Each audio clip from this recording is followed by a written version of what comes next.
بسم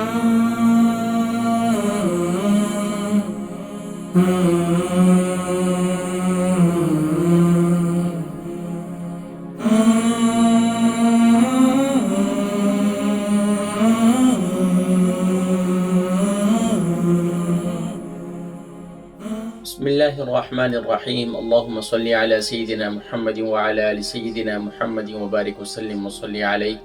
الحمد لله وسلام على عباده الذين اصطفى. أما بعد، فقد قال الله تبارك وتعالى في القرآن المجيد والفرقان الحميد: بسم الله الرحمن الرحيم. لقد كان لكم في رسول الله أسوة حسنة. صدق الله العظيم. محترم و محتشم نادر سامعین، السلام علیکم ورحمۃ اللہ وبرکاتہ و مغفرتہ۔ الحمدللہ ثم الحمدللہ، اللہ تبارک و تعالیٰ کے فضل و کرم اس کی عنایت سے ہم سب کو ماشاءاللہ پہلا عشرہ نصیب ہوا، دوسرا عشرہ وہ بھی گزر چکا ہے اور تقریباً اس کے دوسرے عشرے کے کچھ ہی لمحات باقی ہیں۔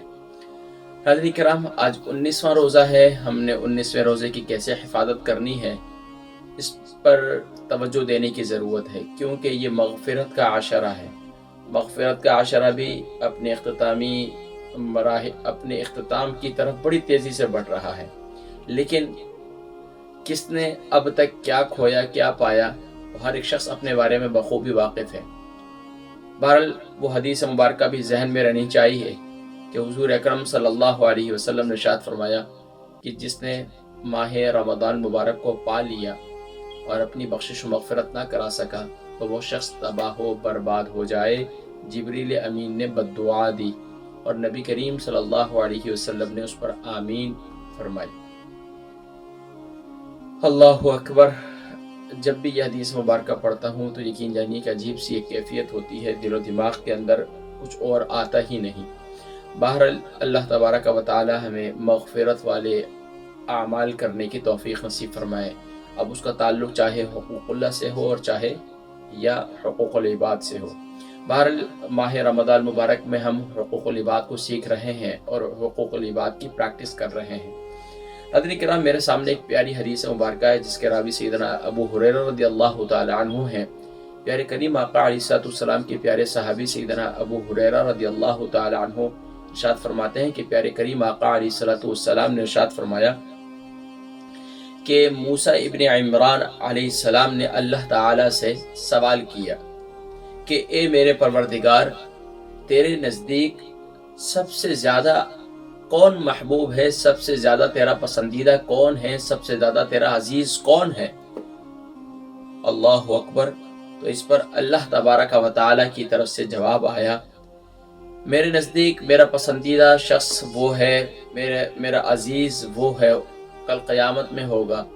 اللہ اکبر۔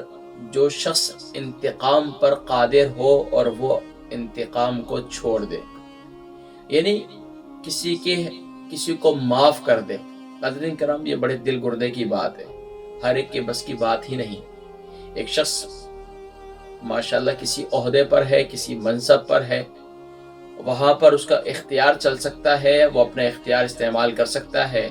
اب اس کا دیکھتے چلے جائیں، گھریلو زندگی سے لے کر جہاں تک آپ اس کو ہر شعبہ زندگی میں دیکھتے چلے جائیں، آج بہت سی جگہوں پر بہت سے لوگوں کا بہت سی اختیارات ہیں، لیکن اگر وہاں وہ اللہ اور اس کے رسول کی رضا کی خاطر کسی کو معاف کر دیتے ہیں تو اللہ تبارک و تعالی سبحان اللہ، پیارے کریم آقا علیہ السلام نے ارشاد فرمایا کہ سیدنا موسیٰ ابن عمران علیہ السلام فرماتے ہیں کہ یہ اللہ تبارک و تعالی کے پسندیدہ بندوں میں سے ہوگا جو حق پر ہوتے ہوئے اپنا حق معاف کر دے، جو انتقام پر قادر ہوتے ہوئے انتقام لینا چھوڑ دے۔ اللہ اکبر۔ تو ناظرین کرام، رب العالمین تو عزیز ذو انتقام ہے، وہ ہم سے بھی انتقام لے سکتا ہے، لیکن وہ کریم رب، اس کی صفت غفور الرحیم قرآن کریم میں مختلف مقامات پر موجود ہے۔ وہ قادر مطلق ہے، وہ تو ایسی سزائیں ہمیں دے سکتا ہے، لیکن وہ کریم رب ستار العیوب ہے، غفار الذنوب ہے۔ آئیے، جب ہم بھی اس کے متلاشی ہیں، جب ہم بھی اس کے متقاضی ہیں، ہم یہی تقاضا کر رہے ہیں اپنے رب العالمین سے کہ ہمارا رب ہمیں معاف کر دے، تو ہمیں بھی یہ چاہیے کہ ہم بندوں کے معاملے میں بھی ان کے ساتھ نرمی کا برتاؤ کریں، ان کے ساتھ رحم دلی کا برتاؤ کریں، ان کے ساتھ معافی کا برتاؤ کریں۔ تو کریم رب حدیث مبارکہ میں ہے کہ وہ رب اپنے اس بندے کو، اس بندی کو اپنا محبوب بنا لیتا ہے، اپنا عزیز بنا لیتا ہے۔ جب وہ اس کا محبوب اور عزیز بن جاتا ہے تو دنیا کیا، دنیا بھی اس کی، آخرت بھی اس کی۔ اللہ تبارک و تعالی ہمیں یہ جذبہ نصیب فرمائے اور ہم سب کو کہنے اور سننے سے زیادہ عمل کرنے کی توفیق نصیب فرمائے۔ یہ تھا آج کا عمل۔ اگر ہم آج کے اس عمل کو اختیار کر لیں گے تو انشاءاللہ اپنے 19ویں روزے کی حفاظت کر لیں گے۔